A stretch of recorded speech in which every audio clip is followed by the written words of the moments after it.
Good morning. Welcome to our Red Short webinar. My name is Mike Brusso, an analyst with Red Sky Alliance. Today we will be discussing supply chains and trucking. The reality is that the supply chain creates an enormous attack surface area for malicious actors to target. Sophisticated attack techniques have been employed by attackers in the past. However, a reliance on social engineering and human error is still evident. Please check your chat window for a link to the supply chain report. The supply chain framework helps organizations gain access to the raw materials, manufactured goods, and reach customers. As shown in the diagram, raw materials are procured and transported to a supplier. The supplier then sells the materials to a manufacturer who uses the materials to develop a product. The manufacturer uses a distributor to transfer the goods to a retail location or a warehouse. Finally, consumers purchase the goods from a retailer or an e-commerce marketplace and have the goods delivered to their door. Throughout the supply chain cycle, information, goods, and money are transferred between the involved parties. Logistics rely heavily on the collaboration of multiple parties.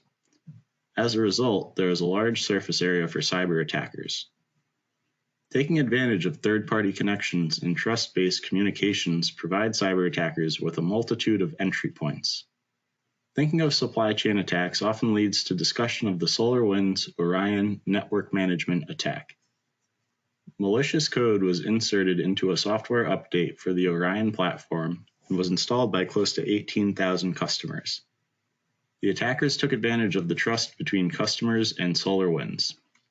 The Colonial Pipeline ransomware attack is another example of a supply chain attack which resulted in jet fuel shortages, a fear of fuel shortage, which led to panic buying and actual localized fuel shortages.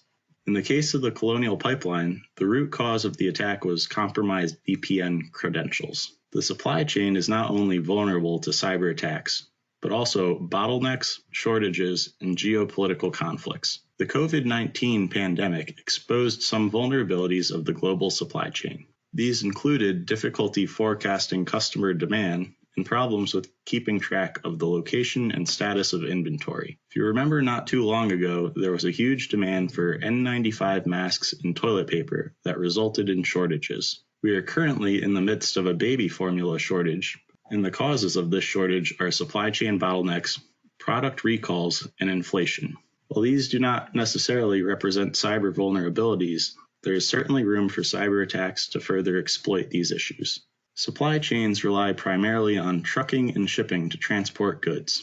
Air freight is another method, but trucking and shipping are both cheaper.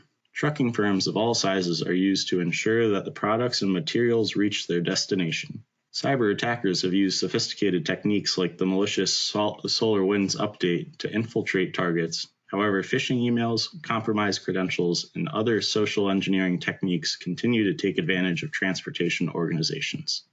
According to a Semantic Internet Security Threat Report, 61% of all cyber attacks are aimed at small businesses. Additionally, 60% of small businesses that suffer a data breach go out of business within 6 months of discovering the breach. Cyber attackers target trucking companies to gain access to truck payloads, to access personal identifiable information to sell, to access a company's intellectual property, and gain access to critical data and encrypt it using ransomware.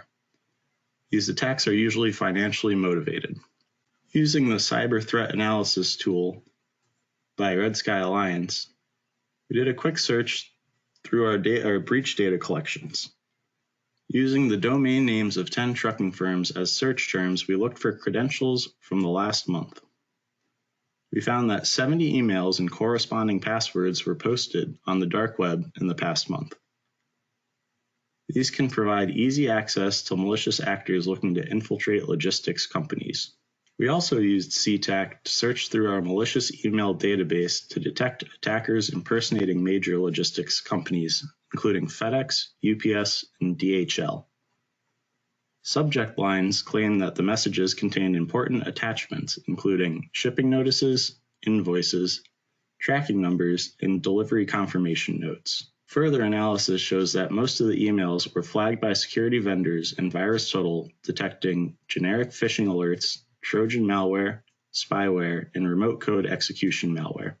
Threat actors have developed sophisticated methods to infiltrate the software supply chain. However, phishing attacks and breach credentials still remain viable options for attackers to initiate access into target networks. From an attacker standpoint, if it isn't broke, don't fix it.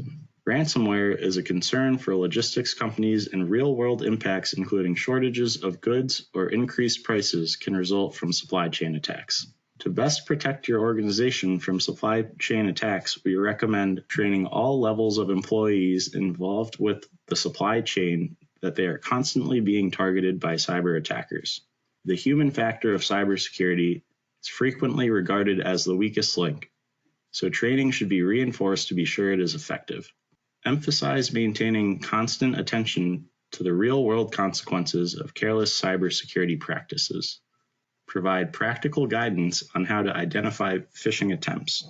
Use direct confirmation to verify emails and supply chain communications are coming from a trusted source. And use strong passwords and maintain an enforceable password policy. That's all for today. I hope you enjoyed the material and found it useful. If you have any questions, you can contact us via Jim McKee at jmckee@wapaclabs.com. If you're not a member yet, please sign up on our portal at redskyalliance.org. Your membership is free, and it'll give you access to a variety of Red Sky Alliance content. Thank you, and we hope to see you next week.